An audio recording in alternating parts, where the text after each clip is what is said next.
Welcome to the Private Lenders Podcast with your hosts from Hard Money Bankers, Jason Balin and Chris Haddon. This podcast is sponsored by HardMoneyMastermind.com.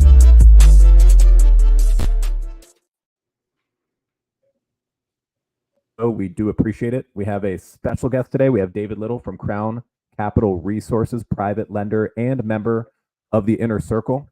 David, thanks for being with us. Yeah, thanks, Chris. Thanks for the opportunity to speak today. No, totally. We appreciate you taking the time. I've had the pleasure of watching your growth, your company's growth, you and Jeremy, over the past, I guess, a little over a year. Well, we've been to 3 Inner Circle meetings now, so I think it's been a year and change. If you wouldn't mind just getting started out, we're going to dive into all that cool stuff that the audience wants to hear about. But if you wouldn't mind, could you give everyone a little background on yourself and your company and how you got into this niche? Sure. Yeah. So again, my name is David Little, and I am one of the co-founders of Crown Capital Resources. The other leg of the company is Jeremy Adrian. He couldn't be here today, so I'm just representing solo. But we've been lending in the Texas market now for 7 years. We'll talk a little bit more about this. Our story is a bit different. We actually, for the first 5 years of our business, it was primarily just a vehicle for us to invest our own funds. And we really had a transformational shift approximately 2 years ago, where we realized that the true path to growth was bringing on third-party capital. And then a huge piece was going to the initial mastermind that we went to really helped open my eyes in particular to see how much this business could grow. And then actually 8 weeks ago, approximately, I ended up resigning from my 15-year engineering career to pursue Crown Capital Resources and full-time lending full-time. Congrats. Yeah, thank you. That's a huge step. That's a huge step. And I know that you've been talking about it since we met. And there is a lot of, well, we'll get to all that stuff, right? Yeah. We'll get to that soon. If you wouldn't mind, could you talk a little bit about the early days of lending and how you first closed a few deals, figured out underwriting, made sure it was safe, and also how you juggled that with your full-time engineering job? Sure, yeah.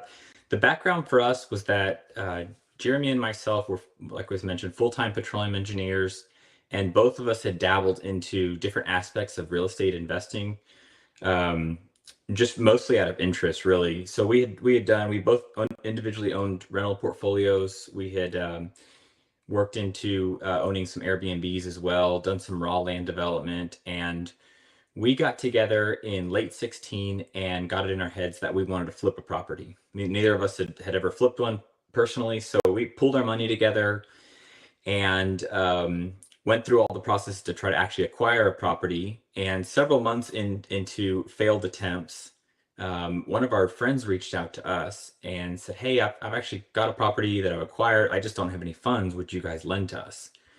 Mm-hmm. And that ended up being our first loan that we did. We wrapped that one up in 4 or 5 months, and we realized that it was a first introduction to the business model. We realized this is a great business model, and B, maybe more importantly at the time, it was something in real estate that was fully compatible with being able to have a 9-to-5 engineering role as well. A lot of those other things that, as an example, you guys know, if you own a rental and the air conditioner breaks in the Texas summer, like, they're probably going to call you until you pick up the phone.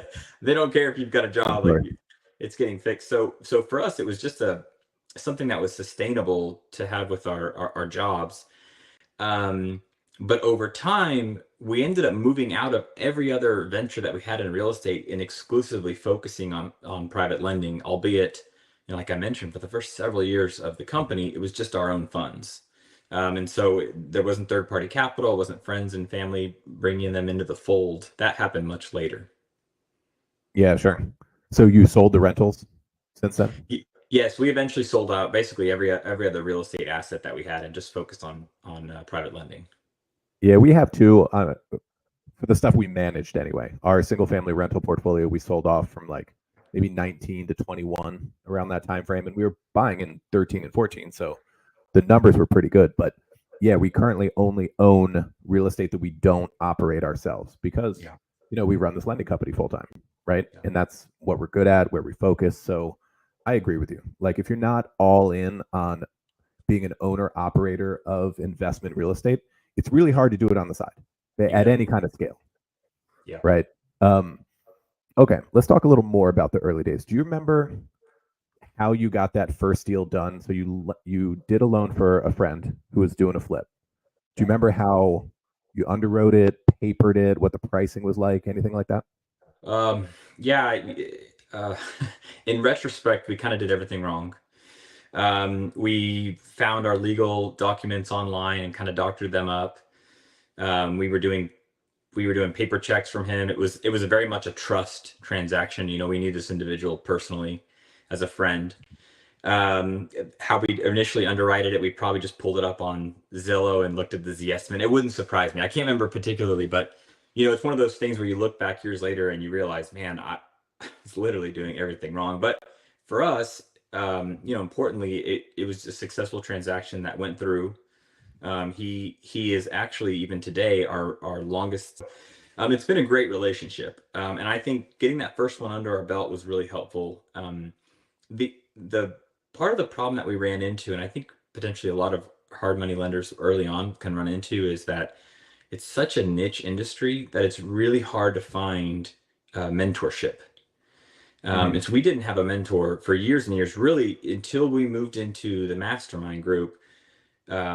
We just didn't have anybody that would help hone us, we could help bounce ideas off of, and it was kind of like we were, trial by fire. We were figuring out what works best, and like I mentioned, just kind of doing everything wrong. But and the thing that we do have as an advantage for Crown Capital Resources was we grew over a long period of time very slowly.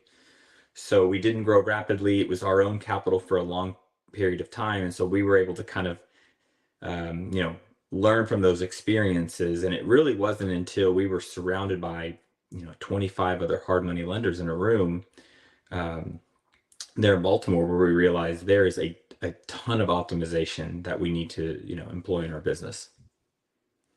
Yeah, I mean, I just want to echo what you said a minute ago, which is so true. Like there just aren't masterminds for private lenders like us, Yeah. or coaching groups or programs. Like they aren't out there because we're such a niche thing, as Yeah. opposed to real estate investing, where there's 1,000 different things you could join, Yeah. right? Mentors everywhere, online, offline, which is why we made the whole thing, right? Including this Yeah. podcast. Just putting out valuable content, because it can be a lonely business. Like when you don't, in a day to day, if we were not in a mastermind, like it's not often that you even communicate with another lender, Right. right? Like you might know some people, have met at a meetup group, something like that, but you aren't talking about what's going on day to day in your lending business. And Yeah. I think this niche is a little unique like that. That there's just so little like infrastructure and support, right? Well, and the podcast that you guys did recently was really eye-opening for me. I think it was with Forcasa, where they looked at and they said 20% of the private lending market is by institutions, right? Oh yeah, that was Kevin Kim that said that. Yeah, Yeah, Kevin Kim said that. Kevin Yep, Kim. And Garaki Law, right? that's right. Yeah, Gotcha. meaning like the giant institutional outfits that everyone sees out there is only 20% of the market, Yeah. and 80% is controlled by private lenders like us, local people. Yeah. Yeah, I was surprised to hear that fact. I'm not exactly sure where he pulled that. It might have been from Forcasa, the data company, which is why you mentioned that. Yeah. But that is very encouraging. It seems like those institutional guys are gobbling up all the volume out there, but it's just apparently not the case. Well, and I think that, I mean, my working theory is that, within this hard lending space, you basically have those institutions. Well, you'll never find a mentor within that sphere. And then, a huge percentage of hard money lending is probably just trust-based lending without, formal contracts. It's just like, hey, I'm just going to give you a 1 in 10 type structure. I've known you for 20 years, that sort of thing, right? Where you have maybe a high net worth professional that just doesn't want to deal with all that. And then I kind of think of ourselves somewhere in the middle, right? We focus on service. We're somewhere, mid-size, obviously, and we want to have a broader range of borrowers and clients, but we're nowhere near those institutional space. And to find a mentor kind of in that middle ground is like near impossible. So that's I think the root of the challenge, right? Because you talk to those professional individuals who just do private lending on the side, they really couldn't answer any technical questions. They would be like us in the early days. They would say, "Oh, it's just a trust-based relationship. That's how I'm operating." Yeah, kind of. It's interesting because when we started lending, so it was the end of 2007, and really the only people that were lending are the kind of private lenders you're describing. Yeah. A professional with, a bit of net worth, an attorney who knows the legal side and docs and stuff like that. And they were very mom and pop. They were not organized companies with a brand. This is like Yeah. kind of early internet days too. So like people didn't have a web presence. And it's funny because we became one of the, at least in our market, one of the first companies with all that stuff, with a brand, Yeah. a web presence, marketing. And we were definitely the next generation. Like we were in our late 20s, and the local private lenders were, in their 50s and 60s, right? And so like we were the institutional looking company at that time. And of course that all changed when Wall Street type money jumped into our space like in the mid 2010s.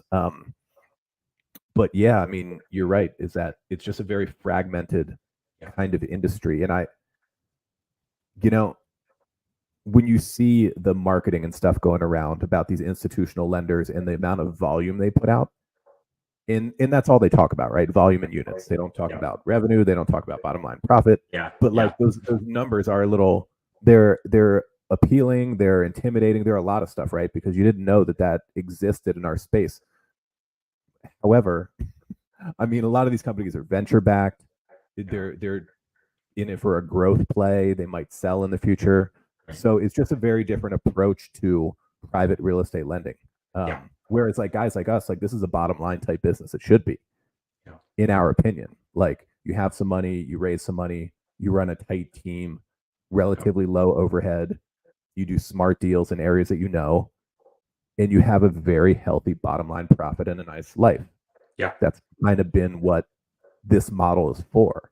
And then people tend to remix the song in different ways, and sometimes for better, sometimes for worse. But I mean, when done right, it's just a fantastic model. I think you guys have seen that, which is what kind of over time drew you away from a lucrative engineering career, is because it's a pretty good model. It's not us, it's not the group, it's the business model first. Yes. Right. Yeah, absolutely. Okay, let's switch gears a little bit, because we talked about the early days, and I know that you guys kept it in a certain place as a side hustle with your own funds. At what point in time were you thinking that, you know what, I think we should do this as a full-time business? Yeah. So for me, it was about 2 years ago, actually closer to 18 months ago, when we had that first mastermind. For the first time in my life, I was surrounded in a room with people who were doing this as a full-time role. And what really struck me at the time as incredible was kind of two things. Number one, that there were people in that room that had been doing this for 10 years plus on a full-time basis very successfully. So that told me that there's a lot of longevity in this business. And then secondly, a lot of these people were living, running this company as kind of a lifestyle type company. And by that, I mean, it really is a company that, when done right, it's a really low risk business model that gives you a lot of the flexibility that you would never otherwise have in a W-2. And so for that was really appealing for me. I realized that, what would life look like outside of my engineering role? And when I really started breaking that apart and understanding that better, I realized that the ability to have autonomy over my own time is something that I was always chasing, even though I had never put a name to it. And I realized that, by putting my eggs in this basket, growing this company, I could essentially provide for my family in a low risk manner, while at the same time being able to control my own time, which that's the tough thing about a W-2. Even if you work for, quote unquote, the dream company, you never have that personal autonomy. That's just the reality of it. And so once it's kind of one of those things, like once you see it, you can't unsee it. And that's very much what I realized is, and so after that first mastermind, before that first mastermind, we were still pretty small, 2021 late, we were still sub $1 million in AUM. And we rapidly started increasing our fundraising to, initially family members. And then after that, family and friends. We just looked at our initial sphere. And over these last 2 years, we've moved from sub $1 million to up around $14 million on the street today. So Whoa. a really great growth in a relatively small amount of time. And we kind of crossed that $10 million threshold late 2023. And that was, for me, just kind of a nice round number. Like, my engineering mind likes that, right? To say, okay, there's enough net income in this business to where I can jump off and do this full time. I, I my mean, background, 10 my million in portfolio is a education. great goal. Yeah. And so I'm now in it full time. I'm doing it day to day. And I can honestly say that it is the most positive change in my life in recent memory. It's just been checking every box for me. It's so um, the business has had a few inflection points. The last one was opening up third party investor capital, and us leaving full time is definitely another inflection point in the business. Yeah, absolutely. I mean, I remember when that happened for us many years ago. Like, when you're self-employed, you're full-time working for your own company, and that in itself is a fantastic feeling. Yeah. And then, as long as the bottom, of course, like, depending on what's going on at that stage of life, like, the bottom line needs to be a certain number. Sure. And as long as it's there and you're self-employed, doing your own thing, you have growth goals, like, it's a great thing. It's a fantastic place to be. It's something to be proud of. I mean, for all of us. Yeah, absolutely. And some of those numbers are pretty crazy. So, like, you said in 21 you're in the $1 million outstanding mark, and then fast forward 3 years, it's now 14. Yeah.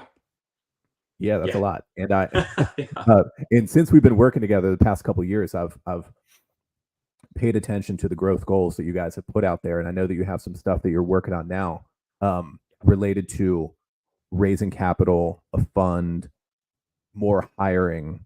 Could you talk a little bit about that, like what you guys have pictured for the next, say, 2 years? Yeah. So when I essentially left my engineering role to pursue this full time, the next logical question for us was, well, we need to continue to legitimize the business. We need to grow the business. Our short-term goals are we'd like to get to 20 million by the end of the year. And so for us, we decided to go from a co-lending model, which I know that you guys and several other members of the mastermind do, and move into a fund model. And so we've hired a securities attorney. We're in the process of redlining the PPM. We're in the process of finding a bank partner to take out a back leverage facility. So we're very much kind of in the middle of that transition. But after that, it's just going to be fundraising, which is, it's very challenging. There's a lot of strategies to that, but it is one of those things that you're kind of casting a wide net and seeing what hits. And oftentimes what we have found with fundraising is it's sometimes it's like a root system, like you have to grow out before you grow up. And so for us, what's worked out is bringing a lot of people in, albeit at a smaller capital amount, showing them one or two successful deals, and then having that follow-up conversation of, hey, you've seen this is a repeatable business model. We do deal recaps so people can kind of see, hey, you saw something at the beginning, now let's take a look at what we estimated versus how it all transpired. And so that's been good for the current investors to see, but also kind of good marketing material for us as well. We'll say, hey, this last deal was really great.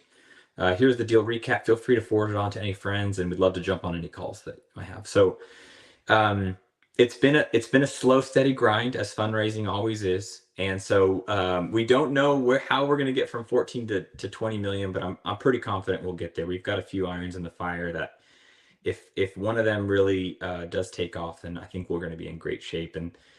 And then at that point, it'll be a whole new set of challenges, right? Once you have a little bit of the runway on from a capital perspective, you've really got to generate and boost the marketing machine, which is something that you guys are hyper focused on. Always, yeah. Yeah, and so I don't know if you saw, I sent a marketing email earlier today, and I made sure you were on the distribution. So I didn't want to come Oh, on your I didn't notice. podcast and I not didn't have any notice. I will check marketing it out, stuff though. sent out. No, I appreciate that. That's good preparation. And I'm sure But you guys will. Go ahead. but yeah, I mean, for it, I will say this is it's always, you're always reassessing where you are in the business and trying to figure out what's the next appropriate step, right? And so 6 months ago when we all met up, or I should say a year ago during our first mastermind, Jeremy and myself presented, I think our loan portfolio was right around $5 million then. And you guys had basically said, hey, you're at the size, you need to hire a loan originator as soon as possible. And we were so hesitant to do so, because like I think 90% of small business owners, you have the I'll just do it myself mentality. And we hired our first hire. Her name's Linda Decker, just a phenomenal first hire, and she's just checked every box that we had, and she's freed up so much time for us to focus away from the day-to-day operations and more into the core business aspects that will drive our growth. And so we had this last mastermind, and I was thinking, man, I have continually got to think about org chart, who the next right hire is, how we can grow proportionately, because I think it is one of those things like software implementation, hiring people, you want to do it before you need it. And that was kind of one of my big learnings, is get the systems in place, build that foundation as if you will grow to that place, just knowing that you'll get there. I mean, that's a fantastic way to run it. In reality, it doesn't always work out that way. Yeah. Like you end up. So I true. mean, it's not a good idea to throw bodies at problems, like they say. But oftentimes that we procrastinate on those hires. We keep doing too much ourselves. We keep doing some of the tasks that maybe should be delegated, right? Because it's hard to let go. It's hard to lose the control. You think that. I remember a business coach of ours that Jason and I worked with some years ago when we were just in the early growth of HMB, and we had a growing thing. We wanted to not screw it up, and we were learning how to build out systems and people, processes, everything else. And I remember our business coach said that if you can hire someone to do the job 80% as well as you can do it, that's enough. Yeah. Like it doesn't have to be 100. They're not going to be you. That's okay. And some of them end up, oftentimes, they end up being better at that job than you were. Like I was HMB's first accountant, and I was fine. I learned it, learned the system from our CPA, implemented it, did the keystrokes day in and day out, and I was fine with it. Everything was cool. But the actual controllers and staff account that we have now are legitimately better at that than I was. Yeah. Right. And I had other skill sets that I needed to double down on there. Speaking of skill sets, because there are a couple things I wanted to just throw at you when we get here towards the end. Kind of random, but should be interesting. What are one or two things inside of this business that you think that you're best at? Like, what are your strong suits inside of Crown Capital, personally? Yeah, I would say that my background, underwriting is one thing that I do think is a stronger skill set for me. My background in the engineering world, I was in a subdiscipline called reservoir engineering, and so we would evaluate the viability of oil and gas capital projects, and so it was underwriting, but to a much more complex degree. Yep. So moving from that world to the real estate world, underwriting is especially in the residential real estate world, is a lot simpler. And I would say that I don't mean to pat myself on the back, but one thing that maybe I'm not great at, but that I enjoy doing, is I actually enjoy the fundraising aspect of it as well. It can be frustrating at times because you are striking out a lot, but at the same time, it's a lot of networking and building community, and those things are, I enjoy. And so I've moved from, I used to go into lunches and breakfasts, whatnot, thinking I have to land this investor. And now I'm more so mentally in a place of, hey, I'm just going to go have breakfast with an individual. I'm just going to get to know him and just present what we're doing, and maybe something will materialize out of that. And so I think just having that mindset difference in me has taken a lot of pressure off, and we're still fundraising pretty consistently month over month. We're hitting our internal goals that we've set. So it probably is one of those things that you're going to do best at what you enjoy the most, and those two things right now are things that I enjoy the most. Yeah, and I mean you named probably two of the most important things in the business, which is underwriting. You're an underwriter by nature, which is obviously risk management and super important for the performance of your investments in your company. and then also raising capital, which I agree with you. And just to follow up comment on that is like, once you do have a good bit of capital and you don't need whoever you're going into lunch with, next week, you don't need their capital. You'd like to have it. It's working towards the goal, but you don't totally need it. You have a company that's working well. You have a good capital base. And once people see that, then they really want to give you the capital, right? When you don't need it. So that's an important takeaway for a lot of people listening or watching, is that getting to that point, like, you get a lot of confidence there, right? Yes. Like you're closing deals this month. Like, you're not dependent on the next investor or the next deal. Like, you have a bit of an operation going. And that confidence will help you continue to grow. So another quick question on a similar note, like, if there's anything in your day-to-day now that you would like to delegate, what would that be? Draw request. Yeah. Okay. And it's an easy thing to delegate. You can't give that to Linda? You can't give that to Linda? That sounds like a good Linda job.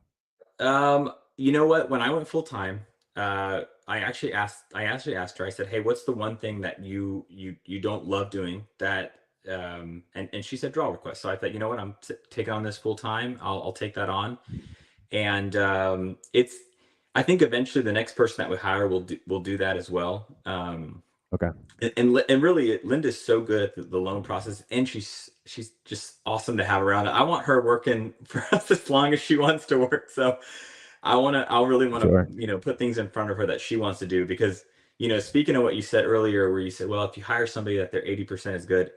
I agree with the second part of your comment is Linda she's 120% of where Jeremy and I were with, right. A lot of that loan processing. We talk about that all the time. It's like, man, she has put just a soft touch to a lot of the correspondences for the business. And we have people reach out to us often after a close and say, hey, I really appreciated, you guys staying on top of that, and all the over communication, all those things. And it's, for Jeremy and myself, it's like, man, we can mentally just kind of put that on the shelf and know that she's doing a better job than we do. And it's really nice. So, I think for me, finding somebody who could take that on, it's all that same concept for me that I'm trying to get hyper focused when.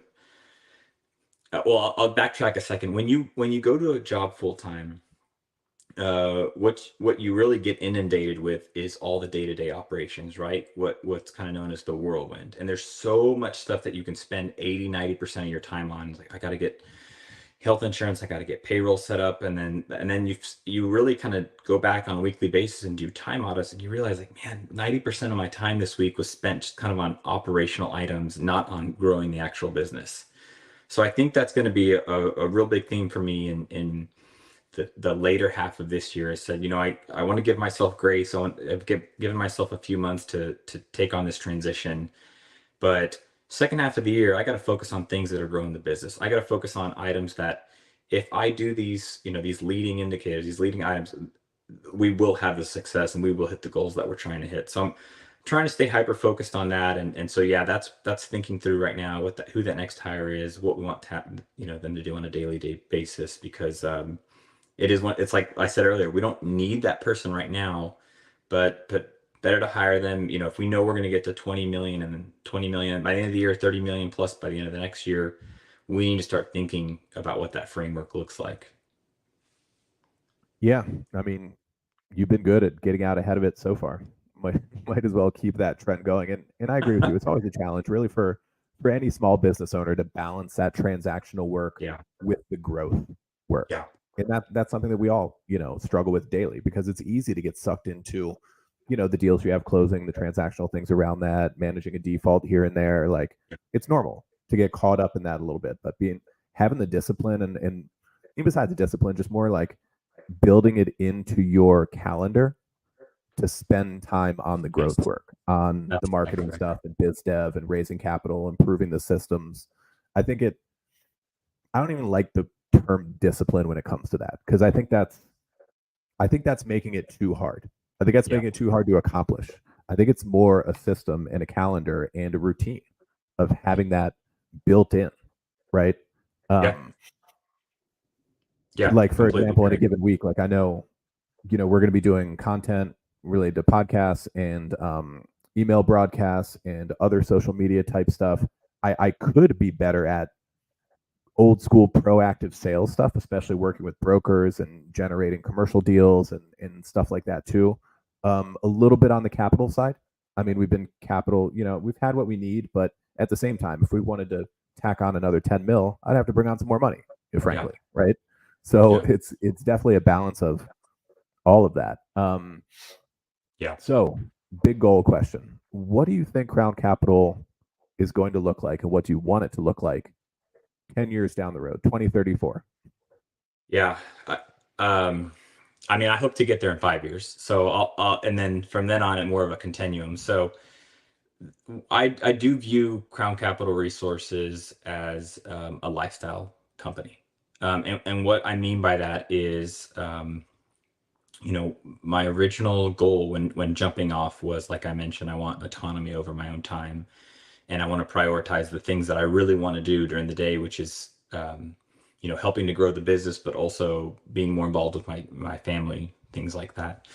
So really what I want Crown Capital to look like is, I see ourselves at 50 million plus in capital in the streets. I see ourselves with really strong, cohesive team that can help drive the vast majority of the operational workflow on a day-to-day basis.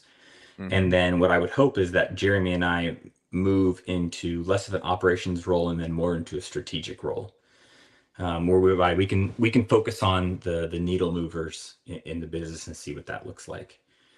But yeah, one of the things that when I left my engineering role, my wife joked with, she said, I'm worried that you're leaving a 9-to-5 to work a 24/7. And so, which is very easy to do when you start a company, right? Sure. Very easy to do. And so I just want to be mindful to not get myself into a place where I'm working 60 plus hours a week. One of the big takeaways from us hiring Linda was, like you said, she does this role better than I do.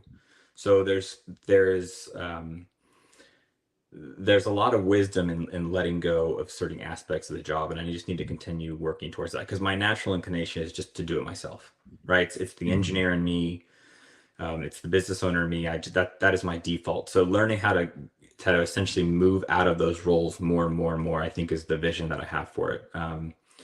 But yeah, I mean, my goal is within the next 5 years, we've moved to that place. Yeah, it's a fantastic goal. Yeah. Thank you. No, it's been super cool to see everything that you guys are working on and how you approach it and execute on it. Like we said, we've been watching it for 1.5 years, and it's all come to fruition. So I have to believe that the future will be more of the same. So yeah, no, I definitely appreciate you taking the time. Like, thanks for being on. Anybody watching or listening, if they want to reach out to you, where can they find you? Sure. So again, David Little, Crown Capital Resources. My email is very easy. It's david@crowncapitalresources.com. And we also have a general team email, and that's investments@crowncapitalresources.com. We lend throughout the state of Texas. We do residential, commercial, do land.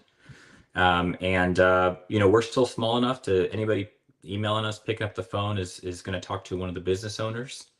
And so please feel free to reach out and see if we can help in any way, shape, or form. Even if it's something that we're not going to fund ourselves or we can't immediately help you, we can hopefully point you in the right direction.